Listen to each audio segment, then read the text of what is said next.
We just heard from the Ashford fire chief a couple of minutes ago. He tells us they were able to put out this fire in about 90 minutes or so, but the cold temperatures tonight making it that much more difficult for his crews. Shooting happening earlier tonight just after 9 p.m. here along Hollywood Avenue. Now, we know limited details, but Hartford police telling us that one person is now dead following this shooting. We saw that there was an ambulance and a couple of other Hartford PD vehicles. Now, we were driving around this area as well earlier.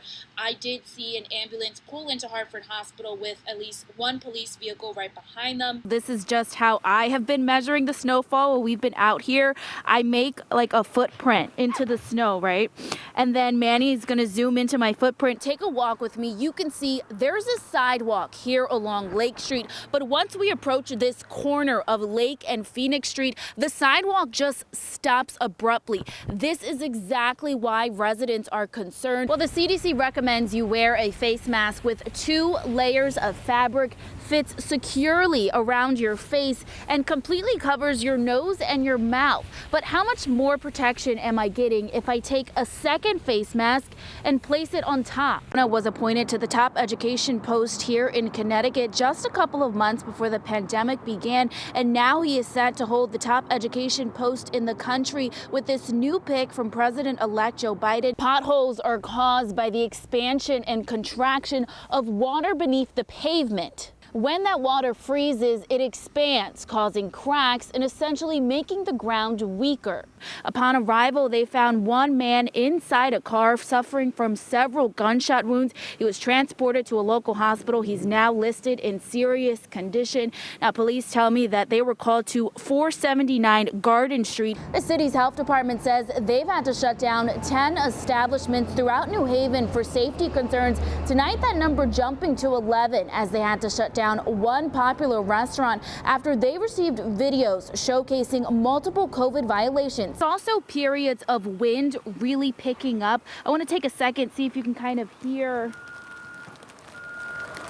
Take a look at this sidewalk, a portion nearly covered by some debris that broke off from this massive tree. Talk to me about why you wanted to come out today with your dad. I wanted to come out because it matters. And then Dad, Jeff, talk to me about why it was important to have your 2 young children come out with you today to march in the streets. We're actually with Hartford Lieutenant Paul Cicero. Could you tell us exactly what happened? Sure, right around 2. Bren, at the top of the list, obviously we have the players affected, we have the coaches affected, and we have their families. These signs with the mandatory self-quarantine reminder are scattered throughout the airport, and you can also find these travel health forms. Now, any individual traveling into Connecticut from one of those 31 states highly impacted by COVID-19 must fill out. Just a few weeks ago, students living at an on-campus residential hall were asked to self-quarantine after at least 20 people tested positive for the virus. And now health officials say positive cases are increasing among students living here at the Oaks. I received this very strange email saying that UConn's there for us to prepare to quarantine. Health officials say they're seeing increasing numbers of positive COVID-19 cases among those living at off-campus apartment complex The Oaks on the Square. UConn now asking students to self-quarantine. We heard about a couple cases that might be going through The Oaks, and we got sick last week. We got tested on, 2 of us got tested on Saturday, and we were both positive. We spoke to 3 roommates who all tested positive for the virus and have been quarantining since last Saturday. The days have been blending together, just like staying inside and not doing anything. Now you guys have to quarantine due to the situation. How does it make you feel?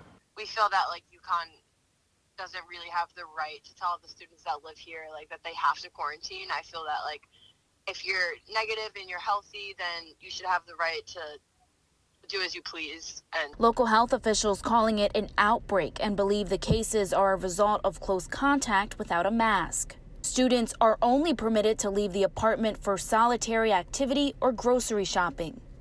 We got our essentials here. We got orange juice, milk. UConn is asking students to self-quarantine for 14 days starting Friday, and once that time is up, they will be allowed to return to in-person classes. A Halloween party at Anthony's Ocean View captured on video Thursday night. No mask, no social distancing, but the violations don't end there. No mask, dancing on the dance floor, full DJ, not drinking alcohol without serving food. Those are all clear violations of the governor's order. So less than a day later, Fox 61 capturing the New Haven Health Department shutting down the popular restaurant as it happened. Are closed until further notice. We are alarmed and concerned that the sector rules were completely ignored, and people's lives matter. Health Director Maritza Bond says Anthony's will be closed until they work through a corrective action plan and go through a reinspection by the task force. Owners declining to comment. This virus is not going away, and we want to respect businesses, but businesses also have to respect the patrons that they serve. The health department continued into the night, checking up on other places like Amarante's Seacliff and the Bar, both good examples of restaurants in line with safety regulations, according to Bond. I felt like this was a pretty good establishment following the rules. The health department will be on site all weekend, making sure establishments are following sector rules. Officials say they are prepared to shut down any places where they find violations. When the holiday lights turn on, the celebration begins.